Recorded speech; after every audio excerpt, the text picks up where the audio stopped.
আমি আমার কর্মীরা ফোন করতো কালীন আমাদের অঞ্চল থেকে, আমি কর্মীকে প্রত্যেকটা মুহূর্তে বলেছি তৃণমূল কংগ্রেস এমন একটা দল, তৃণমূল কংগ্রেস সিদ্ধান্ত নিতে কখনো ভুল করবে না, এটা চোর এটা লুচ্চাকে কখনো পুনরায় সভাপতি করবে না। আমি দায়িত্ব নিয়ে বলছি, তোমরা আশ্বস্ত থাকো।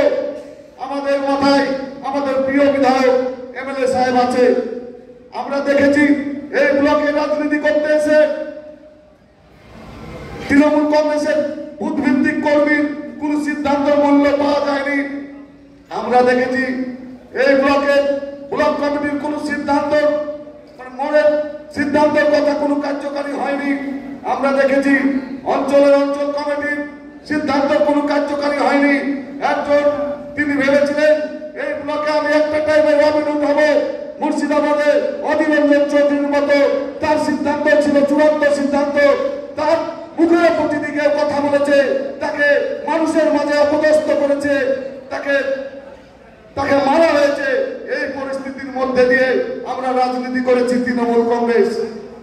বলতে কষ্ট হয়, বলতে লজ্জা লাগে, তৃণমূল কংগ্রেস যখন এই ব্লক থেকে হেরে গেল পঞ্চায়েত নির্বাচনে একাধিক নেতা তৃণমূল কংগ্রেসের নেতাকে আমার তৃণমূল কংগ্রেসের কর্মীরা ফোনে পায়নি, কেউ পায়নি। আর যিনি আজ নিজেকে প্রমাণ করার চেষ্টা করলেন, আমি অভিষেকে